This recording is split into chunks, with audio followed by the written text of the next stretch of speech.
Oedolion ydw I o Green Squirrel ac heddiw dwi am ddangos i chi sut i wneud papur. Gadewch i ni fynd trwyddo y brif offer y bydd ei hangen arnom. Papur sgrap neu unrhyw phapur arall sydd ar ei ffordd i'r bin ailgyrchu. Dylech osgoi unrhyw bapur sy'n rhy drwchus, sgleiniog neu wedi orchuddio. Nesaf, fe fydd angen ffrâm bren wedi ei orchuddio a rwyll. Fel y gwelwch, rwyf wedi ymestyn darn o rwyll mân ar draws y ffrâm, darn bach o leni rwyd sydd gen i, a mae rhai piniau yn ei ddale yn ei le. Efallai gallwch ddefnyddio hen ffrâm luniau.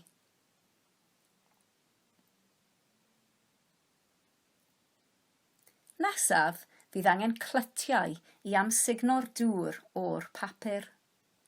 Clytiau sychu llestri neu clytiau glanhau, J-cloth.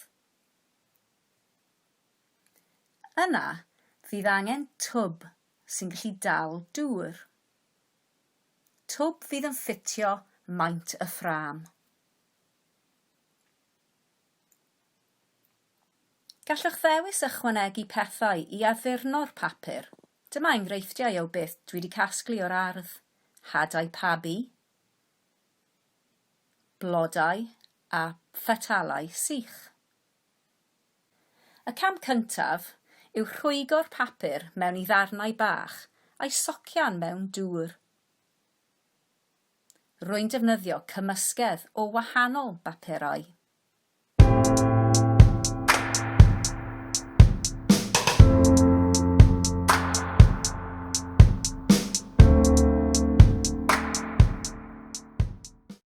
Pan mae'r bowlen yn llawn o bapur, arswyllwch ychydig o ddŵr i mewn.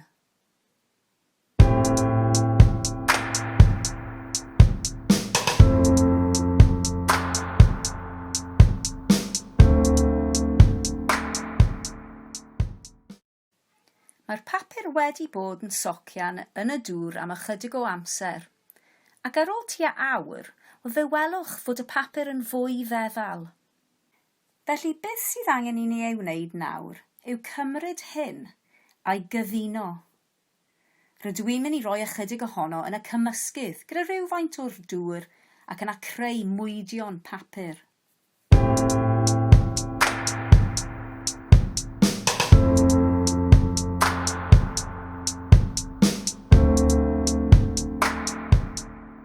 A dyma ni, ein mwydio'n papur ar ôl gael ei gymysgu. Nesaf rydym yn paratoi y twb a roi ychydig o ddŵr i mewn, ac ar yr un pryd rydym yn paratoi ardal lle gallwn droi ein papur allan ar ein clytiau glanhau neu sychu llestri.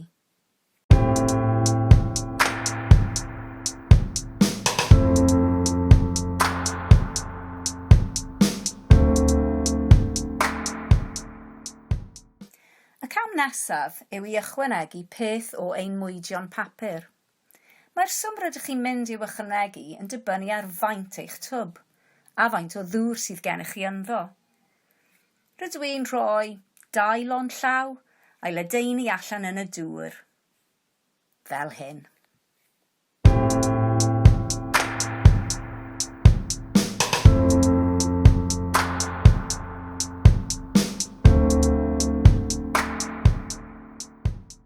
Penderfynwch pa ffordd chi'n mynd i roi y ffrâm mewn i'r dŵr.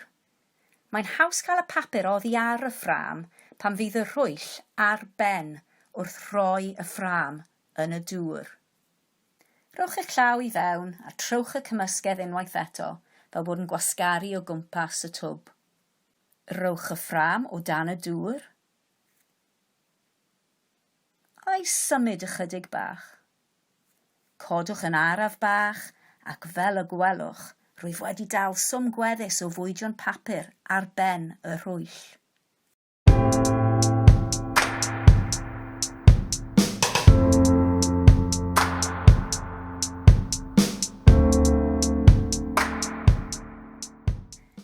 wedi sychu rhan fwyaf o'r dŵr o gefn y ffram, mae'n amser i fflipio'r papur ar y clytiau i sychu. Rhowch ochr y ffram ar y clwtyn ac yna, yn gyflym, flipiwch i lawr a gwasgwch i fewn i'r clytiau. Nawr mae angen amsugno llawer mwy o'r dŵr. Pwyswch ac fe welwch y dŵr yn dod allan. Nawr gwasgwch y dŵr o'r clwtyn nôl i'r twb ac ailadroddwch nifer o weithiau nes eich bod wedi cymryd y rhan fwyaf o'r dŵr allan.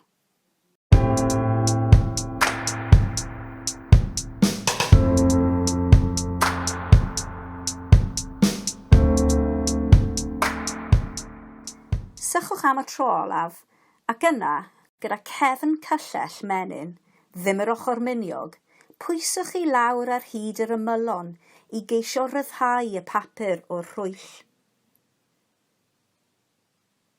Ac hefyd i gael ei lynu mwy at y clwtyn wrth i ni godi'r ffram i fyny. Gwnewch hyn yn dyner iawn.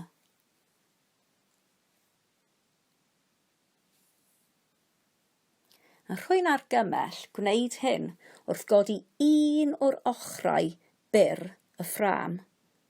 A daliwch y clwtyn i lawr a codwch y ffram ychydig bach ac edrychwch i weld os yw'r papur yn codi hefyd. Os mae'n codi, defnyddiwch y gyllell yn ofalus iawn i wthio corneli y papur i lawr i'r clwtyn ac yno gobeithio fydd gweddill y papur yn pilio i ffwrdd yn dyner iawn. Dyna ni! Mae hwn wedi dod i ffwrdd yn dda iawn. Ailadroddwch y ffram o dan y dŵr i gasglu mwy o fwydion papur. Plygwch y clwtyn ar ben y papur neu defnyddiwch clwtyn arall a cofiwch defnyddio clwtyn arall rhwng pob un o'ch tudalenau pob tro.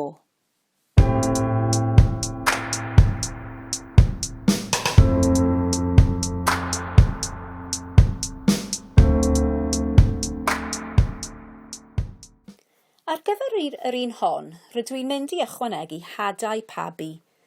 Ychwanegwch rhain cyn fflipio'r papur drosodd. Y syniad yw ar ôl i'r papur sychu gallwn ni ei dorri i fyny, ei ddefnyddio, ei rhoi i rhywun, ac yna gellir ei blannu fel y mae.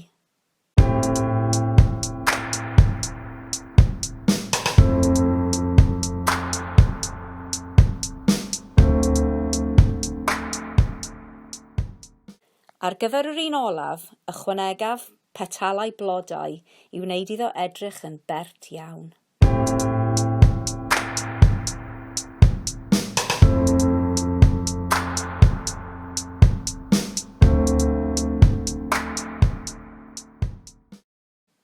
Dwi'n gorchuddio rhain, a gwnewch yn siŵr fod digon o ddefnydd ar ben ac o dan i amsugno unrhyw dŵr sydd ar ôl.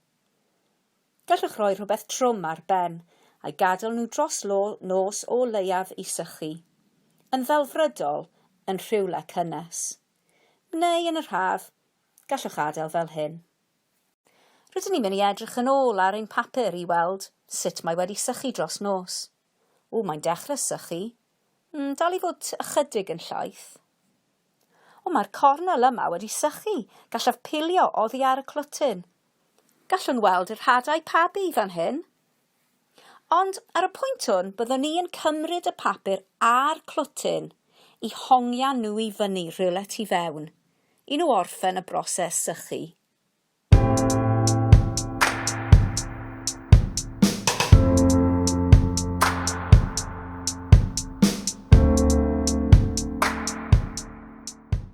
Pan mae'r papur wedi sychu yn gyfan gwbl, gallwch chi dynnu nhw lawr a'i ddefnyddio.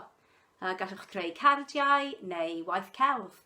A mwynhewch bod yn greadigol.